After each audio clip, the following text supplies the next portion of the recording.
안녕하세요. 마음숲 김지연입니다. 오늘은 아주 특별한 날입니다. 2026년 1월 31일. 저희가 유튜브를 언제 시작했나 찾아봤더니 2021년 10월 12일 날 개설을 했고, 그때부터 저희 마음숲이 목소리를 내기 시작했었습니다. 제가 오늘 영상을 준비하면서 동영상이 몇 개나 있을까 봤더니 560개가 조금 넘는 동영상이 마음숲 채널에 올라와 있더라고요. 몇 시간일까 대략. 하나의 영상이 7분에서 8분, 또 긴 영상이 10몇 분짜리도 있지만 대략 8분 잡고 계산을 해봤습니다. 시간으로 계산해 봤더니 대략 75시간. 그런데 제가 라이브를 한 거를 다 감안하면 대체적으로 80시간이 넘는 시간을 제가 계속해서 이 마이크 앞에서 떠들었더라고요. 대충 시간으로 따지면 4년 3개월 동안. 그러는 가운데 여러 가지 일들이 있었고, 또 저희 마음숲이 성장했고, 전하표 선생님이나 장 선생님의 역량도 많이 성장했고, 또 마음 공부 측면으로는 영적으로도 많이 성장한 그런 시간들이었습니다. 코칭 철학 중에 코치와 코치2, 내담자는 동반 성장한다 라는 철학이 있는데, 그런 의미에서 본다면 저희 세 사람도 또 이 회사도 다녀가신 많은 내담자분들도 같이 성장해온 굉장히 의미 있는 시간이었습니다. 몇 분의 고객이 다녀가셨을까? 지난 6년 가까운 시간 동안 이렇게 생각해보면 셀 수 없이 많이 다녀가셨었고, 얼마나 많은 분들이 행복해졌을까? 그것도 셀 수 없을 겁니다. 그런데 제가 2024년도 4월 28일 날 궤양성 대장염으로 쓰러졌을 때 수혈을 하고 알부민을 맞고 주환자실을 들어가느냐 마느냐 했었던 그 상황에서도 5월 13일 날 퇴원을 할 때까지 저는 환자복을 입고 줌상담을 계속했었고, 주치의 선생님이 호통을 치시는데도 링거 꽂고 1층 투썸플레이스 커피숍에 내려가서 고객들을 만났고, 너무나 다급하고 힘든 그 고객들의 이야기를 들으면서 환자복을 입고 상담을 했었던 기억도 있습니다. 그렇게 막중한 책임감을 못 놓고 어떻게든 한 명이라도 살려야 돼, 어떻게든 한 아이라도 구해야 돼, 그런 생각을 가지고 내 몸이 부서지는 줄 모르고 그렇게 일했던 시간들이었습니다. 지난 몇 년이. 코로나 이후에 특히 그랬죠.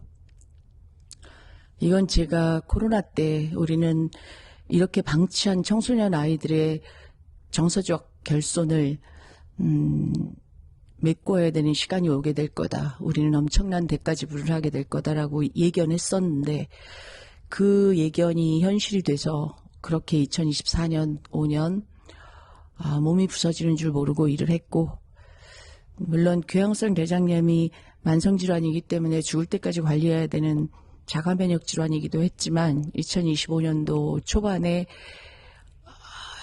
조짐이 별로 안 좋아 했을 때 재발을 했고, 여름 지나서 다시 병원을 찾아서 또 약을 먹기 시작했죠.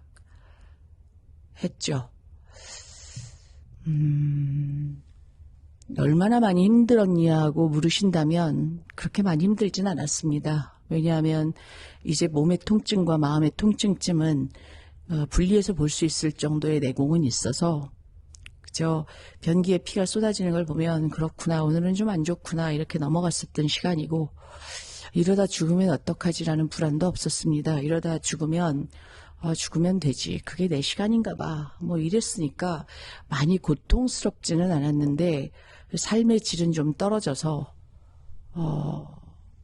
마음대로 움직일 수가 없고 무리하게 스케줄을 소화할 수도 없었고, 여행 일정도 무리하게 잡을 수가 없었던 약간은 좀 불편한 그런 시간들을 살고 있었습니다.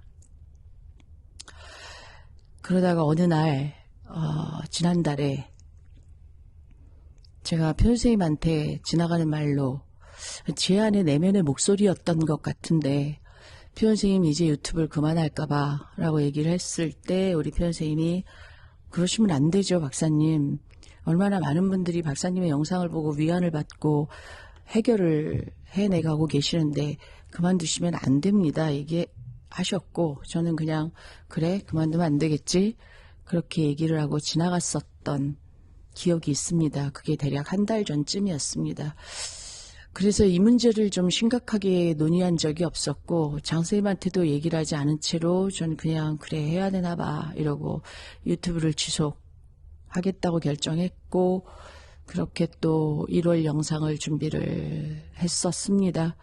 다 아시겠지만 저는 대본을 가지고 유튜브를 찍는 사람은 아닙니다. 오늘 이 영상도 어떤 대본이 있거나 드려야 될 말씀이 이거다 이런 걸 준비하고 영상을 찍는 건 아닙니다. 다만 이 영상은 좀 길어질 거라는 거. 마음숲의 역사를 안 돌아볼 수 없죠.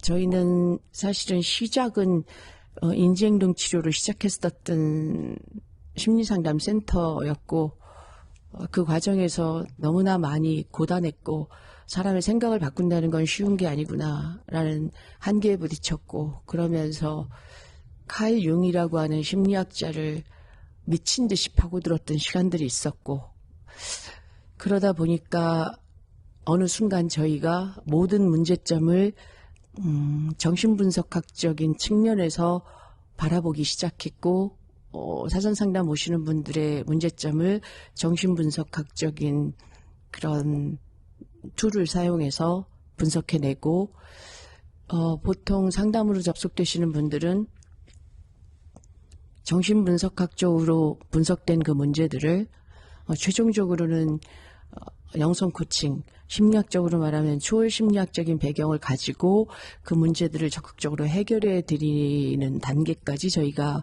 오게 됐습니다. 그런 과정에서 저희가 열렬히 명상을 놓지 않고 했고 더 많은 마음 공부들을 정말 열렬하게 어떨 때는 퇴근이 새벽 1시가 되도록 그렇게 공부하는 과정 속에서 저희 세 사람이 굉장히 하나로 결속되는 그런 경험도 했고 저희가 지금 성장하고 있어 라고 느끼는 지점들을 여러 번 만나게 됐습니다. 그러다 보니까 저희의 직감이나 직관 이런 것들이 말도 못하게 날카롭게 발달되어지면서 이제 고객을 보면 이분의 문제가 뭐구나까지 볼 수 있는 정도까지 저희가 성장을 했죠. 그런데 저희는 오로지 단 한 가지 목적을 가지고 이 일을 열렬하게 했습니다. 개인의 삶을 다 내려놓고.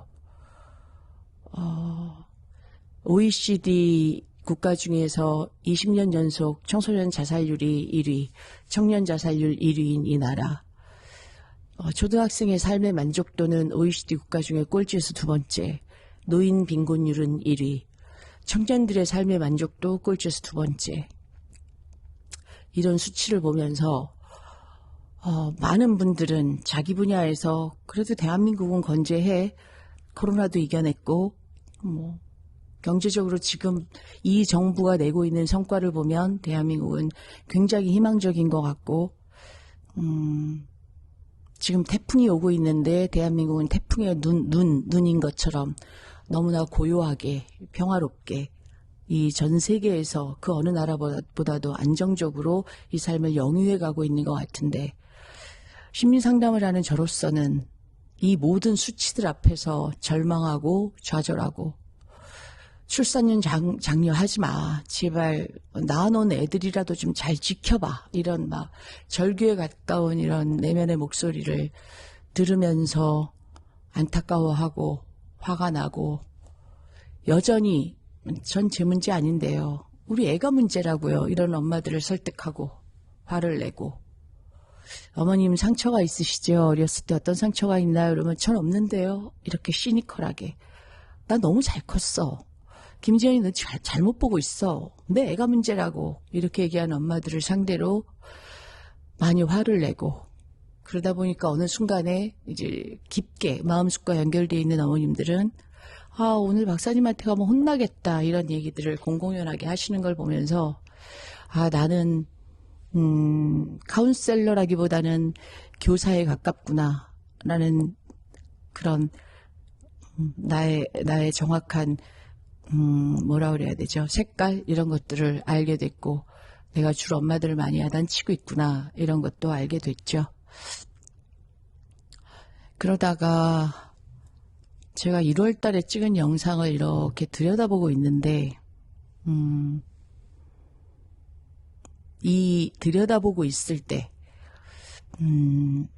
이해찬 총리님의 별세 소식을 듣게 됐습니다. 그 주말 너무 뜨겁게 울었습니다. 또 눈물이 나는데, 그분의 삶의 궤적을 따라가다 보면 저는 정치인 이해찬이라고 하는 사람을 본 게 아니라 인간 이해찬, 74세가 된 인간 이해찬, 고문 후유증으로 다리를 절고 지팡이에 의존해야 됐었던 90세 노인보다도 못한 그런 체력을 가지고 나라를 위해서 그렇게 열심히 뛰었던 정치인 이해찬, 동시에 인간 이해찬을 보면서 너무 많이 울었고, 동시에 그 천상병 시인을 떠올리면서 그분의 시를 다시 한번 읽는 과정에서, 그렇지, 이 세상 소풍 끝내는 날 나 하늘로 돌아가겠다고 얘기하셨던 그분의 시를 읽으면서 주말 내내 가슴이 먹먹했었던 시간을 보냈습니다. 마침 오늘이 이해찬 총리님의 연결식이 있는 날이기도 하죠.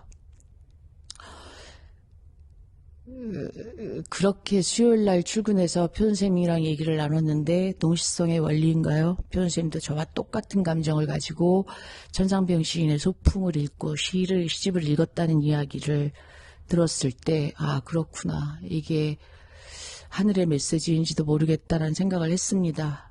제가 어떻게 감히 이해찬 총리님의 인생과 견줄 수 있겠습니까?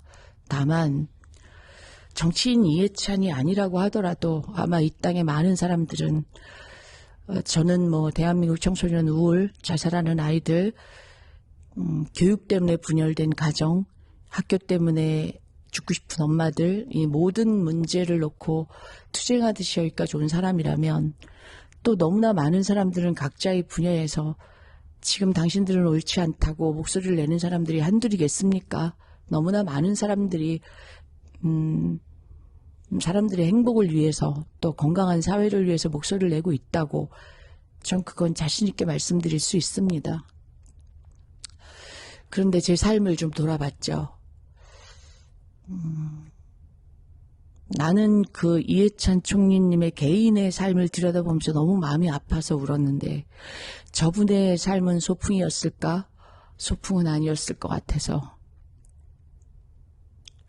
그럼 내가 죽고 나서, 내가 올해 61세인데 내가 75세까지 산다고 가정했을 때 나에게 남은 생이 13년 정도라고 하면, 내가 죽고 나서 나를 어떻게 기억할까 생각하는데 제일 먼저 떠올랐던 건 우리 직원들. 우리 박사님 어떡하지? 너무 가엾어서 이렇게 슬프게 울 우리 장서연이, 그리고 우리 아들. 왜 저 사람은 저렇게 잔인할 정도로 일을 했을까? 왜 환자복을 입고 링거를 꽂으면서까지 이 상담을 지속해야 됐을까? 왜 박사님은 한 번도 그렇게 끊임없이 자유를 꿈꾸셨지만 삶이 자유롭지 못했을까? 그렇게 많이 슬프겠구나. 인간 김지연이의 삶을 나의 가족들은, 나의 직원들은 그렇게 슬프게 기억하겠구나.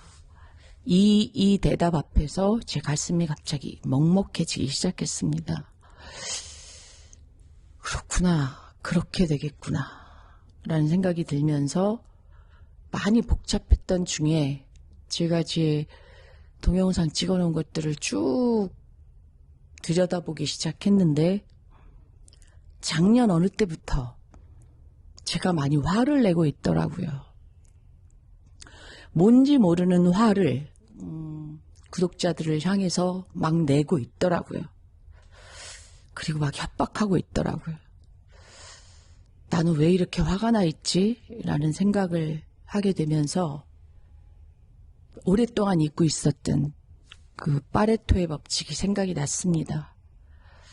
세상은 8대2로 나눠진다. 아, 그렇구나. 내가 아무리 화를 내고 있어도 내 말을 의미심장하게 받아들이는 구독자들은 20%, 아니면 어쩌면 10%, 그냥 스쳐 지나가는 한 귀로 듣고 한 귀로 흘려보내시는 분들이 80%에서 90%.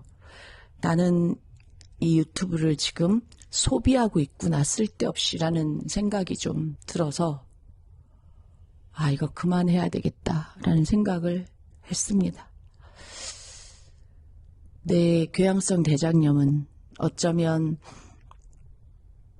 나의 이 모든 어떤 그 불편함은 나의 이 화냄에 있구나. 이게 나의 저항이었구나.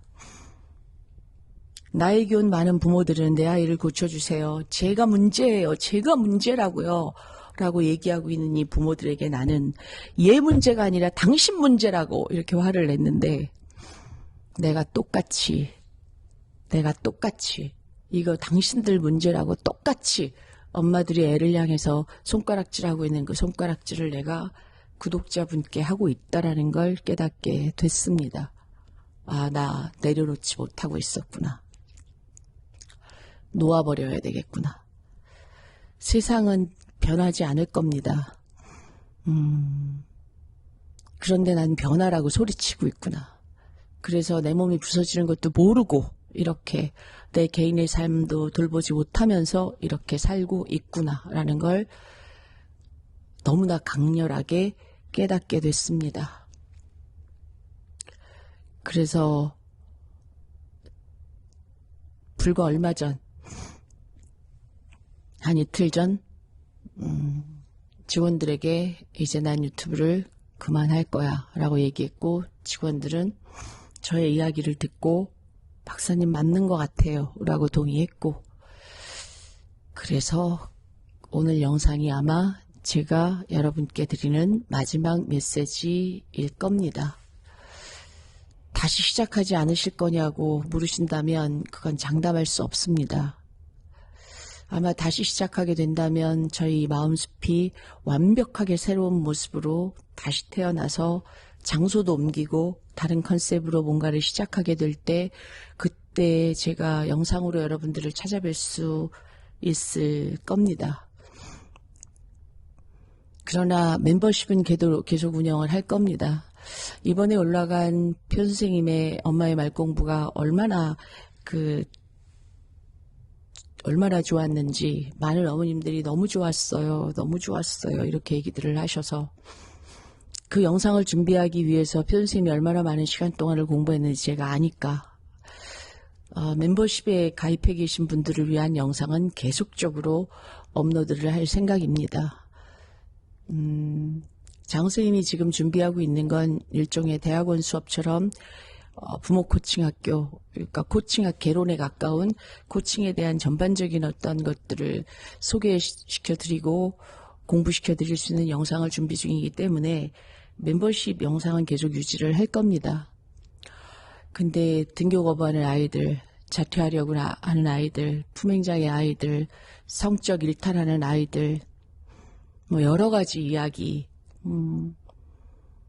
제가 그동안 했었던 영상이 560개가 넘는 그 영상 안에 제 이야기는 다 남겨져 있어서 필요하시면 그냥 자료를 찾아보시면 어디서든지 저를 만나실 수 있기 때문에 이 AI 시대에 어떻게 세상이 변할 것이냐, 그리고 어떻게 동기부여할 것이냐에 대한 영상을, 너무 많은 이야기들을 내 안에 가지고 있는데도 불구하고 할 말은 많지만 계란으로 바위 치는 거 이제 그만하려고 합니다.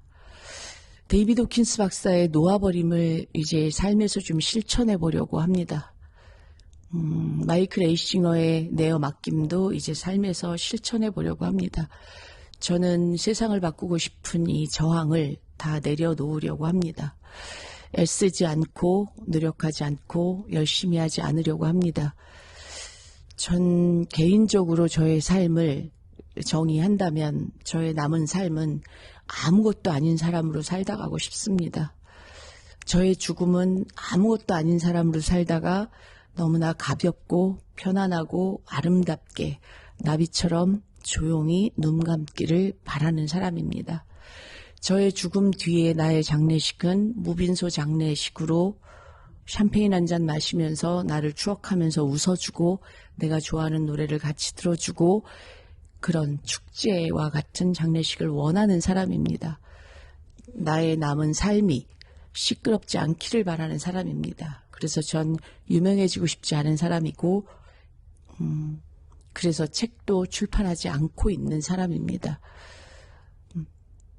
그런데 이렇게 제가 여태까지 80시간이 넘는 시간 동안 세상을 너무 시끄럽게 했다는 걸 깨달았습니다. 이제 좀 조용히 제 자신을 돌보면서 저의 마음숲에 오시는 고객들을 돌보고 인연 따라 오시는 분들을 구해드리고 인연이 닿지 않으신 분들은 오지 않으시면 되는 거고 제가 굳이 여기를 찾아달라고 막 목소리를 낼 필요도 없는 거고 그렇게 2026년을 좀 지내봐야 되겠다라는 생각을 했습니다.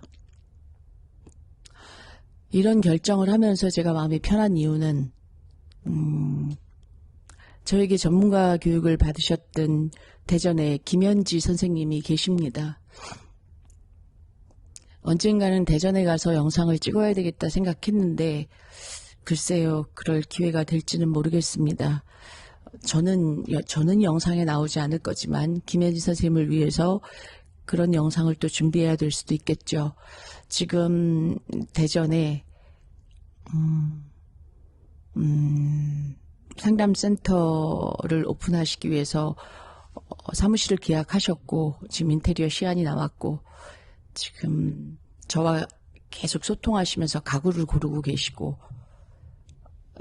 그러고 계십니다. 제가 그렇게 꿈꿨던 마음숲 심리 코칭 깃발이 대전에 꽂아집니다.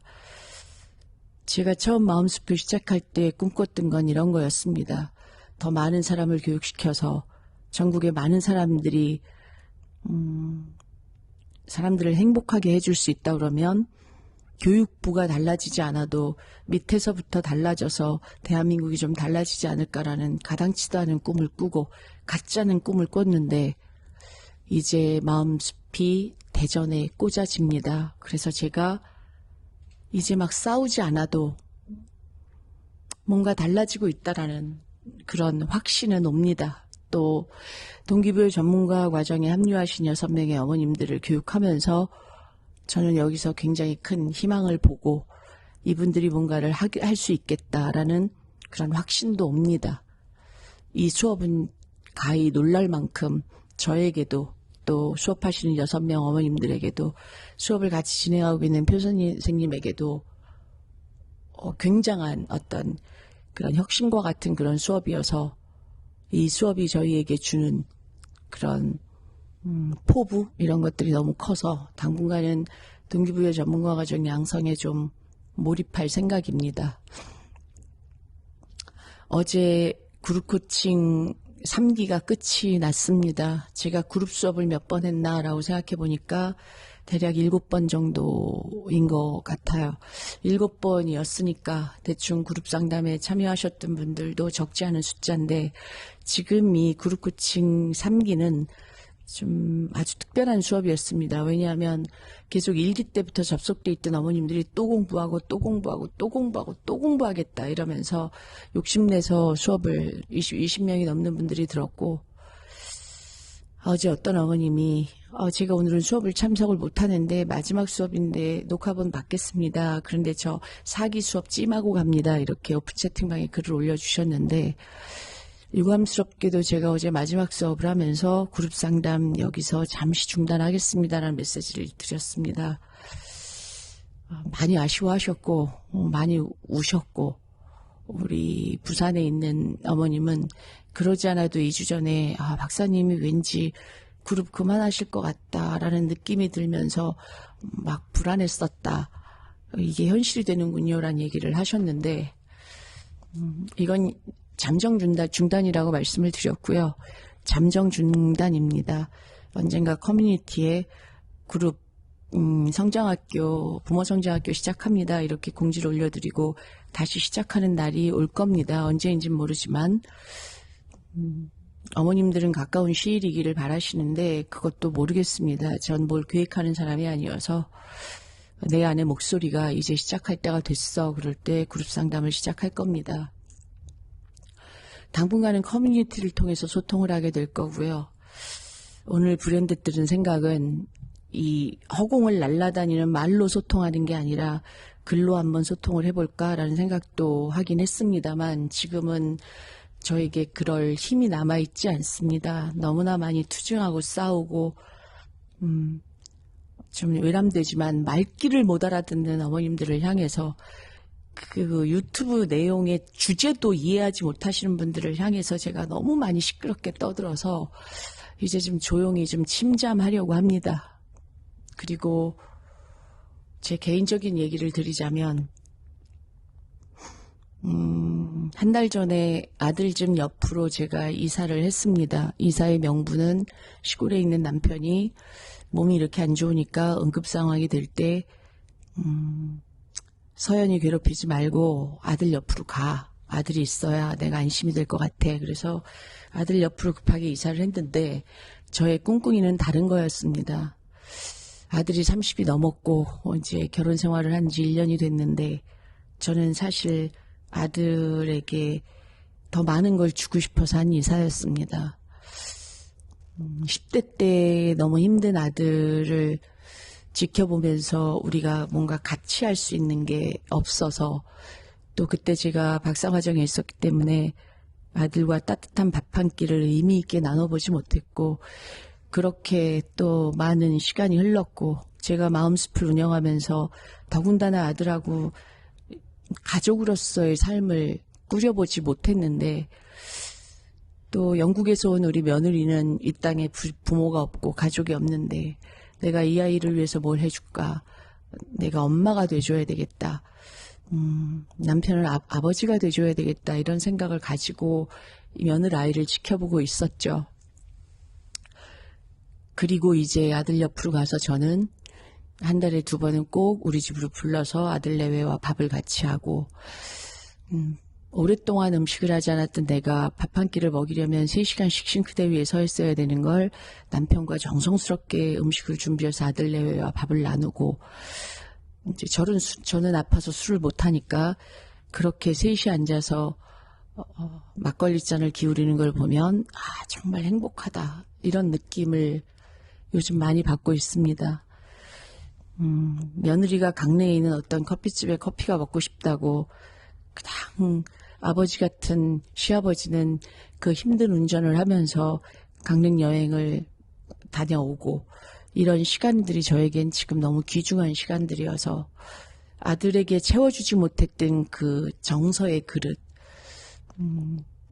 너무나 반듯하게 길러낸 아들이고 제 삶의 철학을 그대로 녹여서 살고 있는 아들이고 언젠가 14살짜리인 아들을 음성 꽃동네에 보호자 없이 안 받겠다는 걸 일주일을 밀어 넣었을 때 일주일 만에 데리러 간 그 자리에서 신부님과 수녀님이 저희 부부에게 해줬었던 말은 두 분은 이미 하나님의 축복을 다 받으셨습니다라는 말이 그 당시에 사춘기에 들어서는 아들을 보면서 무슨 축복이야 이게 뭔 축복이야 그렇게 하늘을 원망하기도 했었지만 이제 그 신부님의 말이 가슴에 와닿을 정도로 이 아이는 온통 사랑을 실천하고 어떻게 사는 게 올바른 삶인지를 이 아이는 몸으로 실천하고 있어서 자기가 겨울에 경량 패딩 하나로 버티면서 유기된 유기묘 하나를 구조해서 한 달에 치료비를 400만 원 이상을 본인 돈으로 지불하면서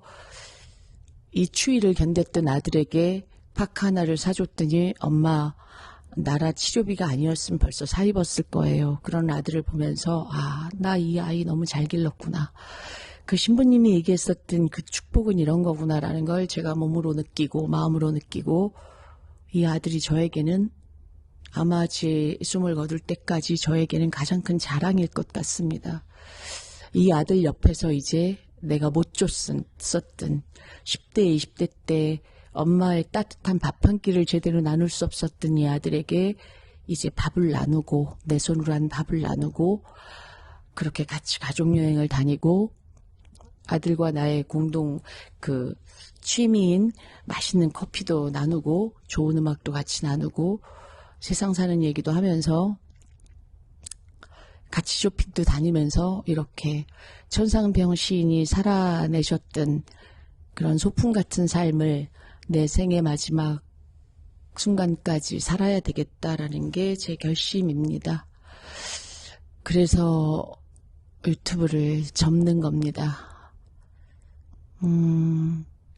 그러나 멤버십에 들어오신 분들에게는 제가 저 영혼이 사라질 겁니다, 이런 말씀은 못 드립니다. 왜냐하면 멤버십에 들어오신 분들은 제 삶의 철학을 이해하시는 분들이고, 마음숲의 철학을 아시는 분들이고, 저희의 가치관을 충분히 공유하시는 분들이고, 저희가 설득하지 않아도 충분히 저희의 생각을 아시는 분들이어서, 저는 이걸 저희 마음숲이 세워놓은 나무라고 생각합니다.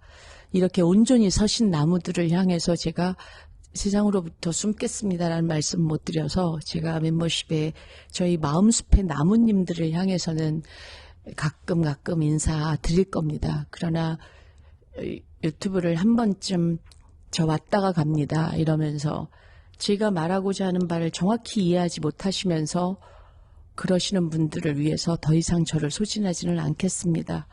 그래서 멤버십은 아주 활성화될 거니까 그렇게 저희가 소통하면 됩니다. 제가 2월 22일 날 우연찮게 대구를 내려갑니다. 이거의 시작은 장 선생님이 시작한 겁니다. 대구에 있는 장 선생님의 고등학생, 남학생의 고객이 장 선생님과 취미를 공유하는 과정에서, 그럼 선생님 우리가 서로 모은 이것들을 좀 서로 보면서 이야기를 나눠보고 싶어요 라고 얘기했는데, 보통은 대구에서 올라와야죠. 근데 우리 장 선생님이 딱 저의 아바타입니다. 내가 대구로 갈게, 이렇게 시작된 일이 장 선생님이 대구를 가겠다고 하니까 편생님이 1년 동안 코칭해서 이번에 대학에 입학한 여학생이 있습니다. 이건 기적보다 더한 기적을 일으킨 케이스인데, 박사님 저 이 아이 밥 사주러 갈래요, 이렇게 됐고, 따지고 보니까 대구에 있는 고객들은 모두 제가 했더라고요. 한두 명을 빼고. 그래? 그럼 나도 대구에 있는 고객들 만나러 가야 되겠다. 이렇게 시작된 게 사이즈가 커져서 서울에 있는 어머님들도 오시겠다고 그러고, 부산에 있는 어머님들이 합류하겠다고 연락을 받아서 저희가 유튜브에 공지하지 않았지만, 이렇게 암암리에 2월 22일 날 동대구 옆에 세미나장을 빌려서 저희가 1시간 반짜리 강의를 준비하고, 대략 한 25명에서 30명의 어머님들이 여기에 합류해서 우리가 또 22일 날 이런 만남을 갖습니다. 제 계획은 9월달이나 8월 말, 가을이 접어들어갈 때 서울역에서 좀 더 큰 세미나, 이제 서울에 있는 분들을, 우리 마음숲에 접속돼 있는 많은 분들을 모시고 한 번 더 이거를 좀 열어볼까라는 생각을 하고, 대구에서의 이런 강의는 멤버십에다가 업로드해 드릴 생각입니다. 물론 서울도 그렇죠. 이렇게 아마 26년은 저의 행보는 이렇게 가지 않을까. 그러나 외부 강의 활동은 하지 않을 겁니다.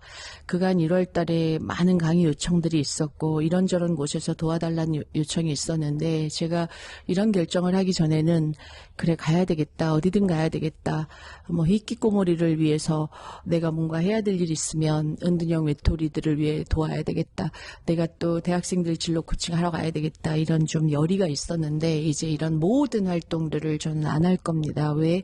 아무것도 아닌 사람으로 살다 갈 거기 때문에.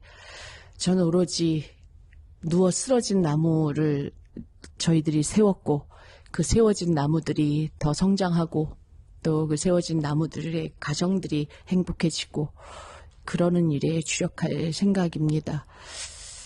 오시는 분들을 막지는 않을 생각이어서 사부작거리고 사무실 안에서 상담하는 일은 계속하겠지만 더 많은 일들을 벌리지는 않겠다라는 게 제 계획이고,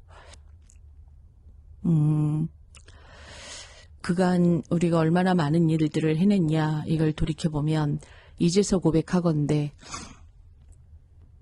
어머님 안에 있는 성적 트라우마를 해결해내고 나서 조건부 만남을 멈췄던 여학생의 케이스도 있고, 어머님 안에 있는 수치심을 해결하고 나서 경찰서를 드나들던 아들이 반듯한 아들이 된 케이스도 있었고, 너무 많은 기적과 같은 케이스가 있지만 제가 이걸 일일이 유튜브에 담을 수도 없었습니다. 왜냐하면 이걸 일일이 유튜브에 담으면 마음 깊은 종교야? 저기 무슨 종교 집단이야? 어떻게 저런 일을 해결했어? 이런 공격을 받을까봐 너무나 조심스럽게 애둘러서 얘기했었을 뿐이지, 굉장히 많은 케이스들이 우리가 가슴이 벅찰 정도로 여기서 인생 역전한 아이들도 너무 많고, 삶이 완전히 바뀐 어머님들도 많고, 박사님 온 가족을 구해주셨습니다 한 케이스도 너무나 많이 있습니다. 요 근래 일주일 동안은 2년 전에 상담을 했었는데 다시 다녀가신 분들이 부쩍 있는데, 제가 항상 의문을 갖고 있었던 건 2년 만에 뵙는데, 또는 2년 전에 뵀던 고객이 여전히 그 삶의 그 만족감을 가지고 살고 계실까, 그런 의문이 있었는데, 그 의문을 그저 아무것도 아니라고 얘기해 주신 분들이, 박사님 2년 전에 그때 상담받고 제 삶이 변했습니다. 전 여전히 행복합니다. 전 괜찮습니다. 그렇게 등교 거부를 하고 난리를 쳤던 딸은 지금 캐나다 가서 공부 잘하고 있습니다. 박사님 애가 졸업을 했네요. 우리가 졸업을 못할 거라고 생각했는데 졸업했고, 우리 아이가 쓴 시입니다. 이렇게 보여주시는 어머님을 뵈면서, 그래, 이 모든 것들이 우리가 해놓은 일들은 그건 그 자체가 기적이었고 이렇게 많은 분들이 행복해졌으면 된 거다. 이제 말씀드립니다. 결국은 아이 문제는 지옥이었던 어머님들의 마음이 아이를 지옥으로 끌어들인 거라고 밖에 전 드릴 말씀이 없습니다. 이게 제가 어머님들께 마지막 드리는 메시지입니다. 제가 코로나 때 이런 일이 있을 겁니다 라고 예견을 했는데 그 일이 벌어졌고, 저는 AI 시대의 삶의 공허감에 시달리는 많은 사람들이 더 많이 자기 삶을 놓을 거라고, 불행한 그런 미래가 예견이 됩니다. 또 저희들에게 오는 10대 아이들이 희망이 없어요. 직업도 가질 수가 없고 전 그냥 짧게 살다 갈래요. 이렇게 얘기하는 아이들이 너무 많아서, 평균 수명 100세 시대는 어쩌면 40, 50, 60 세대의 이야기가 아닐까. 젊은 사람들은 삶에 대한 희망을 놓고 그렇게 가지 않을까라는 불길한 예감이 좀 듭니다. 저는 요즘 어떤 장면이 떠오르냐. 너무나 많은 것들이 지금 변해가고 있는데, 언젠가 대한민국의 유명한 경제 전문가이신 어떤 분이 저의 고객으로 오셨어요. 어떤 아버님이. 우리가 마지막 상담을 하던 날 제가 물었습니다. 아버님, 세상이 달라질까요? 이것도 한번 유튜브에서 말씀드린 것 같은데, 근데 그 아버님이 저에게 눈물이 글썽거리시면서 달라질 겁니다. 언제 달라질까요? 산산이 부서지고 나면 그때 달라질 겁니다. 부서지긴 할까요? 네, 부서질 겁니다. 그렇게 헤어진 게 1년 반 전이었습니다. 근데 요즘 산산이 부서지고 있는 걸 제가 느낍니다. 어제 다녀가셨던 고등학교 영어 선생님은 수업에 집중하고 있는 아이가 5명도 안 된다. 네, 교육은 이미 무너졌습니다. 엄마들의 마음만 달라지지 않았습니다. 왜 교육부는 아무런 대책을 내놓지 않고 있을까? 이게 저를 많이 화나게 했는데 전 그 답도 알았습니다. 교육부가 어떤 정책을 내놔도, 어떤 대통령이 와도 부모들의 이 탐욕에 가까운 욕망이 내려놓아지지 않는다면 어떤 정책도 세상을 다르게 할 수 없습니다. 그걸 아마 대통령은 알고 있는지도 모릅니다.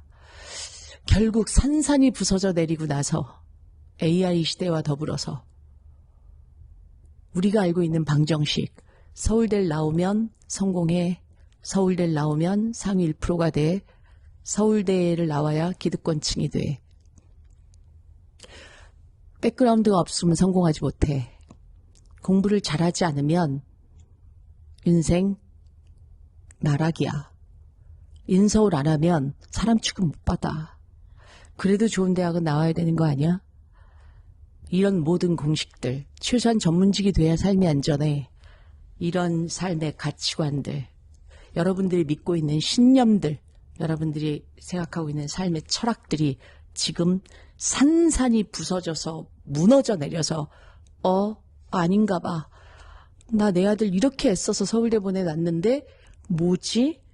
연봉 250을 준대. 이런 날이 아마 세상이 부서져 내린다면 세상이 무너져서 완전히 붕괴한다는 의미가 아니라 여러분들이 생각하고 있는 가치관들, 이제까지 믿고 있었던 삶의 공식들이 통용되지 않는 그 무너짐을 경험하고 나면 아마 부모들은 그 탐욕에 가까운 욕망, 자식에 대한 욕망을 다 내려놓으시게 될 겁니다. 강제적으로. 그렇게 되는 날 교육부가 아무것도 하지 않아도, 대통령이 어떤 정책을 내놓지 않아도 결국은 교육은 자정작용이 일어날 겁니다. 할 놈은 할 거고 안 할 놈은 등 떠밀지 말아야 돼 라고 하는 자연스러움이 교육 안에서 자정작용으로 일어날 거라는 게 저의 판단입니다. 최태원 회장이 의미 있는 발언을 했습니다. AI 시대에 사교육이 사라질 거다. 깜짝 놀랐습니다. 최태원 회장은 이렇게 바라보고 있구나. 완전히 사라지진 않겠죠. 그러나 이 기존의 체제는, 완전히 사교육 시장의 체제는 무너질 겁니다. 이제 국영수를 가르치는 학원에서 할 수 있는 게 없습니다. 아이들은 공부하기 싫고 공부에 의지가 없고 왜 해야 되는지 모르고 있으니까. 동기부여 없이는 사교육 시장은 살아남을 수 없습니다. 근데 최태원 회장은 사라질 거라고 얘기를 하고 있네요. 자, 이게 무너지고 있다는 신호입니다. 마지막으로 하나의 장면을 상상해 보시죠. 1차 쓰나미는 코로나 때 왔습니다. 5년 전에. 자, 이제 바다가 너무 조용합니다. 물이 다 빠져 있습니다. 갯벌에 조개가 넘쳐납니다. 사람들이 우르르 갯벌에 나가 있습니다. 조개를 주스러. 바다는 너무 고요한데. 그런데 보니까 개미들이 산으로 막 올라가고 있습니다. 개구리들도 뛰어서 산 꼭대기로 가고 있습니다. 거북이들이 나와서 산 위로 올라가고 있네요. 몇몇 사람들은 그 자연현상을 보면서 뭔가 조짐이 이상해. 지금 이럴 때가 아닌 것 같아. 조개 주술 때가. 이러면서 산으로 올라가기로 결정했습니다. 그렇게 산으로 올라갑니다.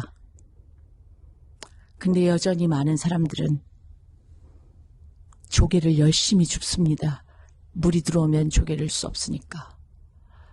그렇게 부동산에 올인하면서 자식들 손을 잡고 갯벌에 있는 돈이라고 하는 조개를 열심히 줍고 있습니다. 지금 대한민국은. 하나라도 더 주셔야 돼.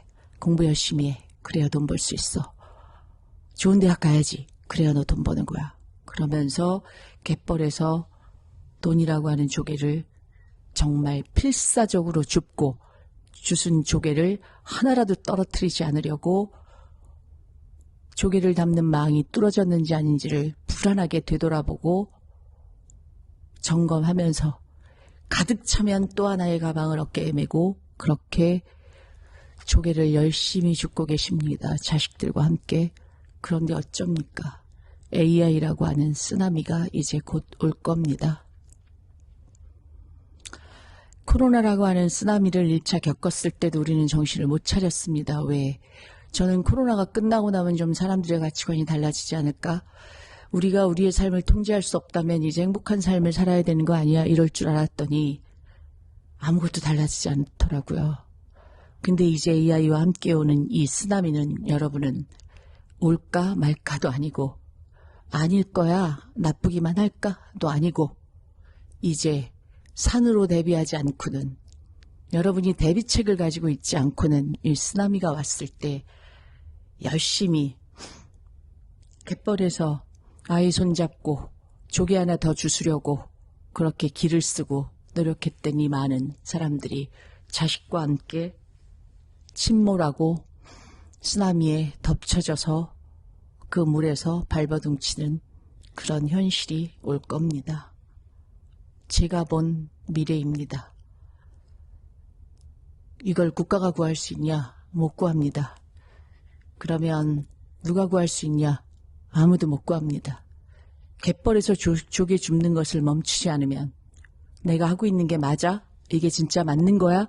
내가 틀릴 수도 있는 거 아니야? 이런 의심을 가지고 세상을 어떻게 살아야 될지에 대해서 고민하지 않으신다면 우린 모두 물에 잠겨 죽을 겁니다.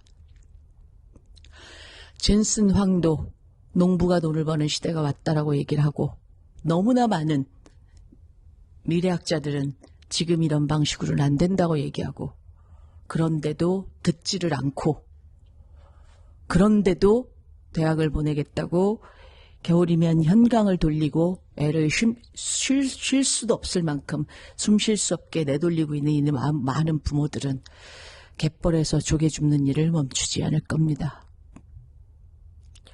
제가 한 가지 어렴풋하게 내가 만약에 유튜브를 다시 시작한다면 언제쯤일까 생각해 봤습니다. 산사진이 부서져 내려서 쓰나미가 다 집어삼켜서 물속에서 살려달라고 아우성 칠 때 그때쯤은 이제 돌아가야 되겠다. 이제 이 많은 사람들에게 목소리를 낸다면 그 사람들이 이제는 내 말을 듣겠구나 라는 생각이 들면 그때 돌아올 수도 있습니다. 그러나 당분간은 저 개인의 삶을 좀 잘 지키고 제 가족과 더 많은 행복한 시간을 보내고 저희 직원들은 올해부터 화요일도 쉬자 주 4일 근무제를 하고 있는데 제가 어느 날 주 3일만 하자 이럴 수도 있습니다. 제 직원들의 삶을 잘 지켜주면서 많은 사람들이 죽을 때 후회하는 게 가족과 더 많은 시간을 보내지 못했다 라고 얘기하는데 저는 제 개인의 삶을 좀 더 행복하게 꾸려가는 쪽으로 걸어볼까 합니다. 그래서 그동안 참 많이 감사했다는 말씀을 드리고 싶고 그러함에도 불구하고 이런 결정을 내릴 수밖에 없는 저를 좀 이해해 주셨으면 좋겠고 필요한 정보가 있으시다면 유튜브에 500몇 개의 영상 속에 답이 다 있으니 그 영상을 찾아보시고 그랬으면 좋겠습니다. 그동안 정말 많이 감사했다고 김지연이 뭐라고 이렇게 너무 많은 지지를 보내주시고 김지연이 뭐라고 제 사무실을 뛰어들어오시면서 그렇게 감탄해 주시고 응원해 주시고 이것도 저로서 너무 과분한 거였습니다. 이제 그만 안녕할까 합니다. 긴 영상 이거 끝까지 들어주셔서 감사하고 건강하고 행복하십시오. 제가 드리는 꾸준했던 메시지 행복하십시오. 엄마가 행복해져야 아이가 행복해집니다. 행복한 가정이 없는데 아이 하나가 성공했다고 해서 그것이 성공이 아닙니다. 끝까지 행복을 찾아서 가십시오. 행복은 반드시 어머님들, 아버님들 마음속에 있음을 잊지 마십시오. 행복하십시오. 건강하시고. 그만 안녕하겠습니다.